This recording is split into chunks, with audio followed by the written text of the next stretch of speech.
जब ब्रजमंडल में ये पता लगा कि आज 85 वर्ष की अवस्था में मैया यशोदा को एक लाला हुआ है, बड़ा प्रसन्नता हुई।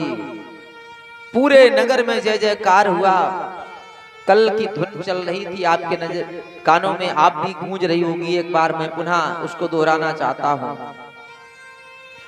नंद के आनंद भयो जय कन्हैया लाल की, नंद के आनंद भयो।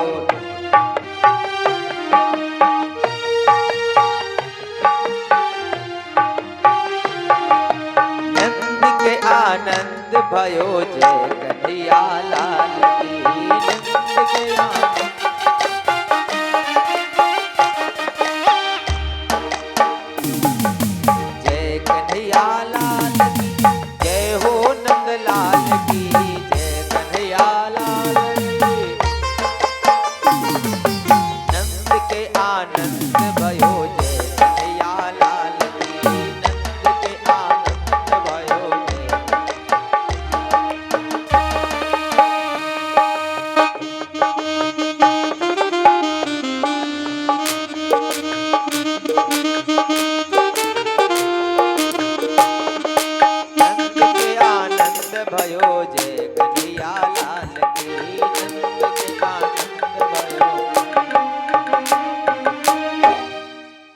जैसे ये आवाज हो रही है, नंद के यहाँ आनंद हो रहा है।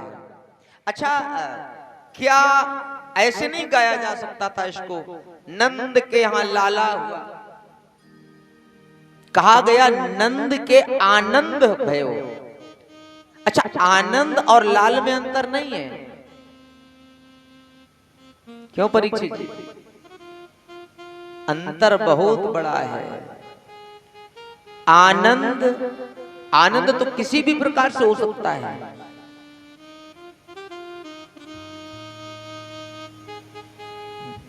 अब क्या करें, आपकी आवाज अब तक नहीं पहुंच पा रही है। खैर, मेरा भाव सुने। आनंद कृष्ण का नाम भी है।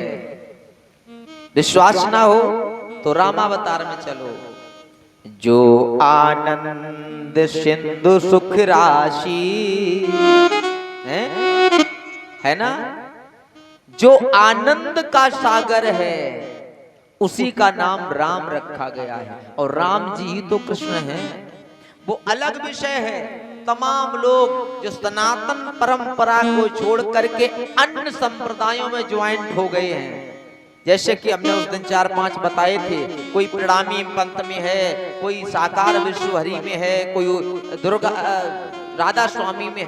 हम उनकी बात नहीं करेंगे, लेकिन यदि सनातन की गहराई में जो चला जाएगा तो उसे पता लगेगा वही राम है, वही बाद में कृष्ण बने। तो हमारे राम जी का नाम अर्थात यहाँ ये है कि कृष्ण का नाम है आनंद। और अगर यहाँ न मानो तो उधर देखिए, मैंने भागवत कथा का सबसे पहला श्लोक, वो कहाँ पर कथा पहले दिन हुई थी, वो आपके उस वाले मकान पे।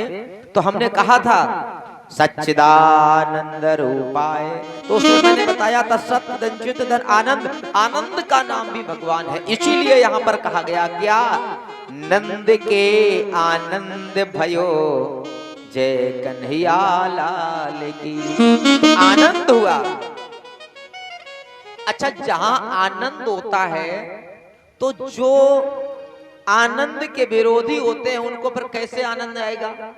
जैसे कि किसी के यहाँ खुशी का कार्यक्रम हो रहा, किसी के यहाँ कोई खुशी का कार्यक्रम हो रहा हो, लेकिन आपका जो विरोधी है उसको आपकी खुशी के लंगाड़े भी उसके ऐसा लगेगा कि उसको कोई वक्ष स्थल में कोई पत्थर से प्रहार कर रहा हो, है ना। कहने का अभिप्राय हमारी कथा के प्रेमियों, जो भगवान का अवतार हुआ, ये सूचना कंस को पहुंची। थोड़ा हम प्रसंग और उठाएंगे। जिस समय बसदेव जी यहां से कन्या को लेकर के गए तो जैसे ही जेल के अंदर पहुंचे, सारे के सारे दरवाजे जो खुल गए थे अपने आप, वो ऑटोमेटिक अपने आप ही बंद हो गए। हाथों के हथकड़ी, पैर की बेड़ियां, ये भी अपने आप लग गई। जो पहरेदार सो गए थे जाग गए। क्यों? उत्तर सुने। भगवान मायापति है और ये कन्या जो है ये विष्णु भगवान की बहन योग माया है। यानी कि माया को भी जन्म देने वाली जो है वो योग माया है।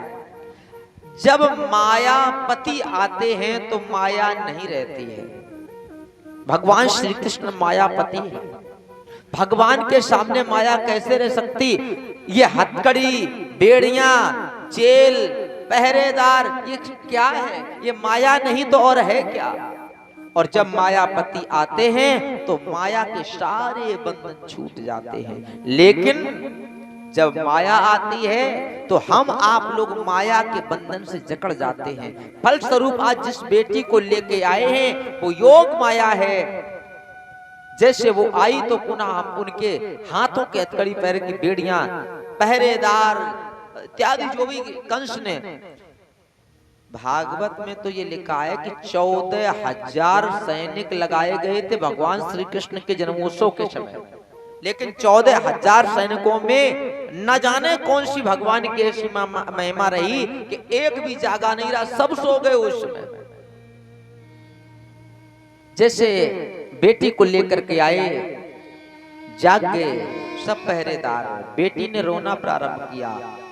दासियों ने भाग करके सूचना दी, अरे कंस महाराज चलो, तुम्हारा 8वां काल आया है, 8वां पुत्र जन्म लिया है, संभवतः आपका काल है, चलो। कंस ने बड़ी ही उत्तेजना के साथ उठा और उठ करके भाग करके देवकी और वसुदेव के कारागार में पहुंचा, छीन लिया उस कन्या को, हाथों से छीन लिया। कन्या को हाथों से छीन लिया। बेचारी जो देवकी है वो रोने लगी है, भैया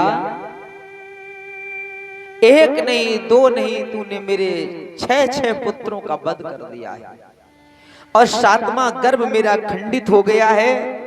यद्यप लक्ष्मी जी ने ये कथा में सुनाया होगा कि 7वां गर्भ यहाँ खंडित कह के बता दिया गया, लेकिन संकर्षण विधि के द्वारा यहाँ का गर्भ खींच करके जो वसुदेव जी की दूसरी पत्नी रोहिणी थी उनके गर्भ में स्थापित कर दिया गया था, जिनके गर्भ से बलराम भैया का जन्म हुआ था।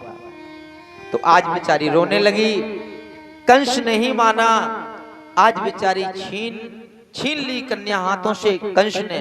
तो आज रो रो करके देवकी कहती है, भैया अरे रो रो के बोली बहना, और आह भरते भरते तू क्यों न थका मेरे भैया, मेरे लाल हंते हंते तू क्यों न थका मेरे भैया, मेरे लाल